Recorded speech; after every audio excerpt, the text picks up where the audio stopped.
Le 24 mai 1939, Ian Fleming est invité à déjeuner au restaurant Carlton Grill de Londres. Il est alors accompagné non pas d'une jolie femme, comme à son habitude, mais d'un homme, bien plus âgé que lui. Cet homme est un officier de très haut rang, l'un des plus hauts qui puisse exister dans la Royal Navy et l'armée britannique. Cet homme est le patron du NID, la National Intelligence Division, autrement appelé le Bureau 39, le service de renseignement naval, l'un des fers de lance de la stratégie militaire de sa glorieuse majesté. Cet homme est le contre-amiral John Henry Godfrey, et le déjeuner auquel il assiste est tout simplement son entretien d'embauche pour entrer dans les services de renseignement. Godfrey recherche à étoffer ses équipes, en préparation du conflit avec l'Allemagne qui est à présent devenu inévitable. Il est en charge de toutes les interceptions radio et de la surveillance des télécommunications en mer. Cela passe par les écoutes, casser les codes militaires allemands comme le très célèbre code Enigma, mais également la triangulation radar pour définir les positions des bateaux ennemis ou alliés, repérer les sous-marins U-boats et de pouvoir assurer la sécurité des liaisons marchandes avec les autres pays, et en particulier avec les USA. Plus de 2000 hommes et femmes sont sous ses ordres et plusieurs services sont sous sa direction, ainsi que divers centres de recherche, dont l'ancienne école de Fleming, Dunford, reconvertie en zone militaire d'expérimentation sur les radars, ou bien encore la bien connue Bletchley Park, où sont également recrutés de brillants esprits reconvertis en casseurs de codes ennemis, incluant sa propre fille Kathleen Margaret Godfrey, étant elle-même une briseuse de codes particulièrement douée. Or, comme dans tous les services administratifs, Godfrey est en concurrence officieuse avec le MI6, le centre d'espionnage principal du royaume, spécialisé lui dans le renseignement humain.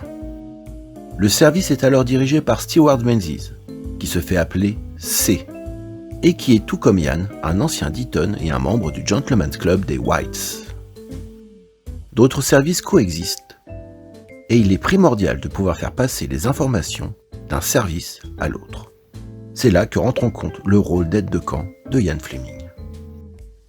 L'amiral ne souhaite pas avoir un adjoint qui serait alors perverti par les relations de hiérarchie, ce qui pourrait être influencé par tel ou tel service. Ce qu'il cherche donc en Fleming, c'est un adjoint qui ne soit ni un militaire, ni un politique. Une personne capable de synthétiser des idées non formatées et de pouvoir passer outre la bienséance hiérarchique. Bref, il veut quelqu'un qui lui soit fidèle, franc, indépendant, capable d'initiative. Godfrey espère faire du NID le principal pourvoyeur de renseignements à la place du MI6, lequel est sous le contrôle du Foreign Office. Mais comment donc Ian Lancaster Fleming a-t-il pu atterrir ici, dans un poste aussi délicat, sans aucune qualification apparente? Pourquoi lui? Que signifie ce rendez-vous improbable entre un ponte des services de renseignement anglais et un banquier nymphomane? Tout ceci aurait, peut-être, été organisé dans l'ombre par Gilbert Russell, le mari de Maud, son ami et ancien patron de la banque Cullen Co. Car selon lui, Fleming avait toutes les compétences que recherchait l'amiral, ainsi qu'être imaginatif, connaître parfaitement les tactiques militaires de Peasant-Hurst, connaître le fonctionnement du Foreign Office, être polyglotte, russe, allemand, français. Mais surtout, Ian connaît bien la mentalité germanique et la géographie. Il possède une capacité d'analyse, d'observation et de rédaction rapide propre à son ancien métier de reporter chez Reuters. Même si cela pouvait être insolite et négatif à première vue, son parcours depuis le début, toute sa formation, toute son éducation, l'a en fait poussé sans qu'il le sache vers ce poste de service secret. De plus, il est connu de certains agents comme Hernan Forbes de Nice ou Peter, son grand frère, qui lui aussi est rentré en contact avec le MI6. Bref, en août 1939, Ian est déjà largement connu des services secrets et de l'amiral avant même de l'avoir rencontré pour le déjeuner. Dès lors, le jeune homme accepte l'offre que lui propose l'amiral, et après une courte période d'essai, il est promu membre permanent de l'organisation sous le code 17F. Il devient agent de liaison entre les différents services et lieutenant de la Royal Navy, alors qu'il n'a jamais mis un pied sur un seul bâtiment militaire. Le nouvel officier prend immédiatement ses fonctions au sein du bâtiment de l'amirauté.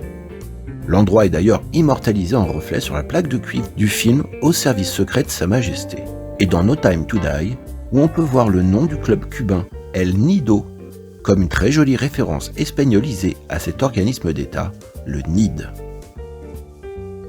Le bureau 39 se situe au rez-de-chaussée de l'immeuble. Il s'agit d'un petit enchevêtrement de salles et de couloirs où grouillent des dizaines de personnes, secrétaires, officiers, ingénieurs. Dans son espace à lui, à côté de la cheminée, se trouve une lourde porte matelassée qui le sépare du bureau 38, celui de l'amiral Godfrey. Mais si au départ Fleming pense récupérer un travail de bureau tranquille, il se rendra vite compte qu'il n'en est rien. Car Ian est en fait au service de son M, Godfrey. Il croule littéralement sous les appels téléphoniques, la paperasse, les notes d'ici et là. Il court d'un bureau à l'autre, d'une réunion à l'autre et passe son temps à les résumer pour son patron. Tous les matins, il récupère, lit, trie, classe, synthétise les différents renseignements reçus des agents et des sites d'écoute. Fleming est devenu un gratte-papier.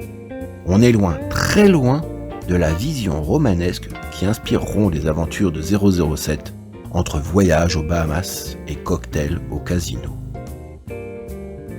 Mais si cela pourrait repousser n'importe qui, en vérité Fleming adore ça. Il se sent alors, comme il s'est senti à Moscou, un être privilégié.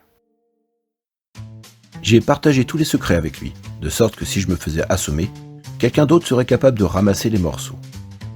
Cette phrase, ressortie par l'amiral Godfrey lors d'une interview, après la Seconde Guerre mondiale, montre toute la confiance qu'il avait au sujet de son aide de camp. En gros, Ian est exactement à la place qu'occupera plus tard, dans les livres, le personnage de Miss Moneypenny. Entre secrétariat et femme de confiance, entre hiérarchie et sympathie. Qu'est-ce que je ferais sans vous, Miss Moneypenny? Merci.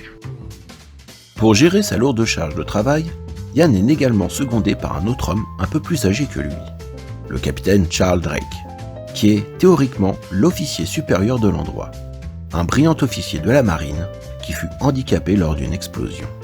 Le NID est en soi une véritable mine d'étonnement. Il y rencontre par exemple un certain Charles Fraser Smith, un fonctionnaire qui officiellement travaille au département des fournitures textiles, mais qui officieusement fabrique des gadgets pour le compte des services de renseignement. Les 10 objets sont alors insignés du nominatif de Gadget Q, ce qui inspirera bien évidemment le célèbre Q de James Bond.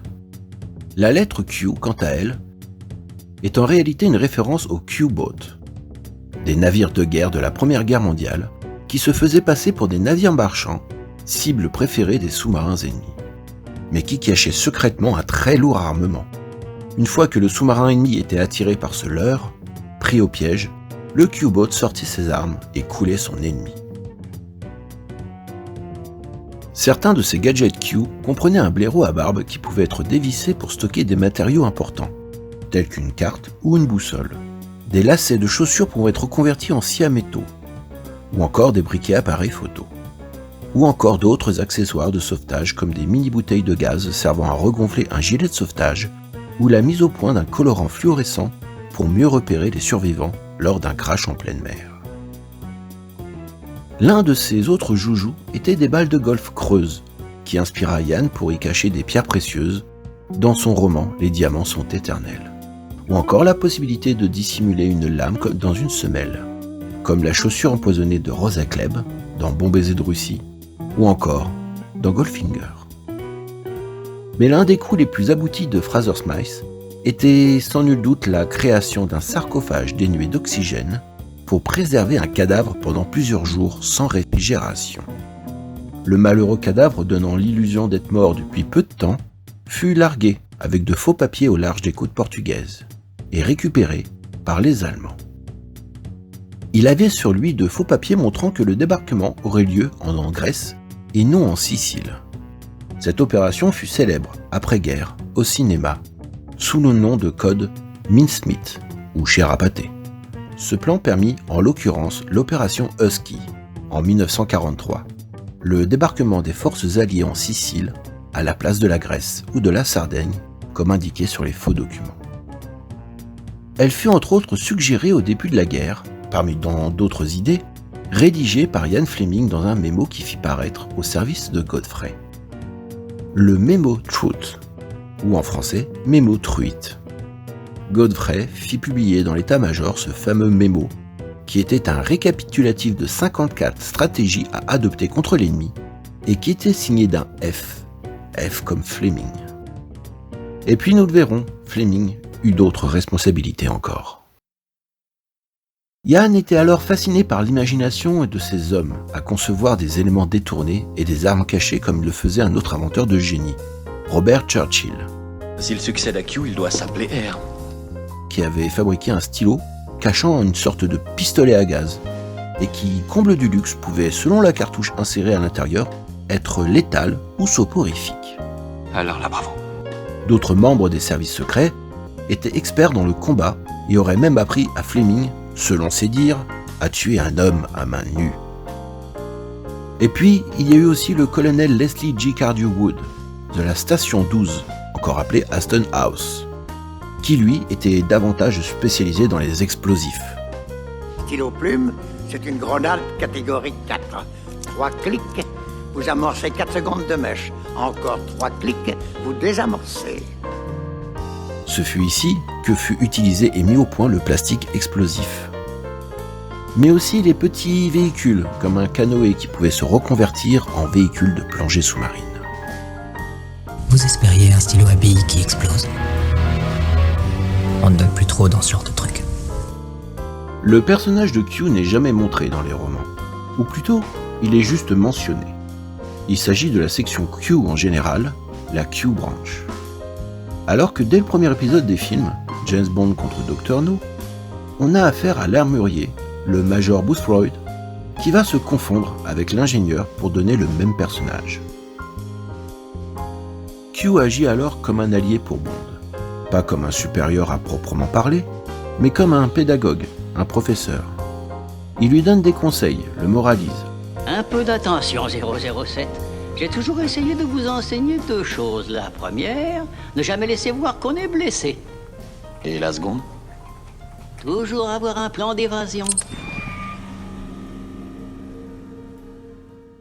En fournissant ses gadgets, Q permet à 007 de sortir de situations inextricables normalement, agissant scénaristiquement parlant comme de véritables Deus ex machina ou des miracles improbables. Dans la littérature comme dans les films, Q et ses gadgets sont alors comparables aux mentors, aux magiciens et à ces objets magiques qu'il confie au héros avant son aventure. Il est un personnage universel et intemporel de toutes bonnes histoires.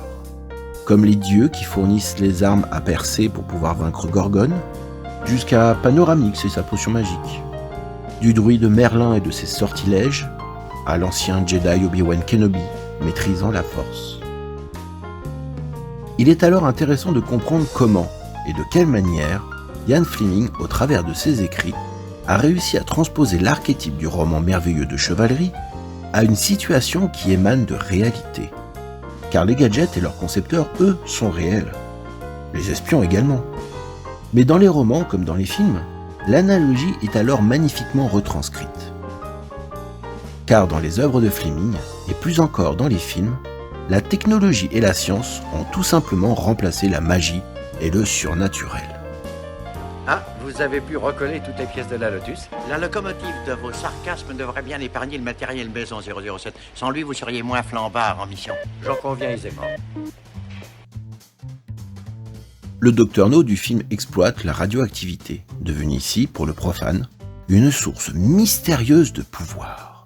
Tout comme celui du livre exploite les ondes radar, et qui, tous deux, se font protéger par un dragon, lui aussi mécanique. Quant à l'amiral Godfrey, il deviendra M, le chef de la section 00 et le patron de James Bond. Ce dernier invoquera que Fleming l'avait alors dépeint comme un être peu recommandable. En rentrant au Nid, Fleming pénètre une fois encore dans un monde inconnu, plein de surprises, d'imagination et d'intelligence. D'ailleurs, il ne se gêne pas pour montrer qu'il ne fait pas partie du même monde. Il court-circuite régulièrement les différents secrétariats, pour appeler directement un membre imminent ou avoir l'habitude de répondre par lui-même aux mémos quelquefois virulents du Big Boss, Winston Churchill. Et de ne pas s'en émouvoir plus que cela. Car au fond, quand on y pense bien, il a passé son enfance avec la nécrologie de son père écrite par Churchill lui-même, placardée au-dessus de son lit. Au fur et à mesure des années, on peut dire que ça crée des liens.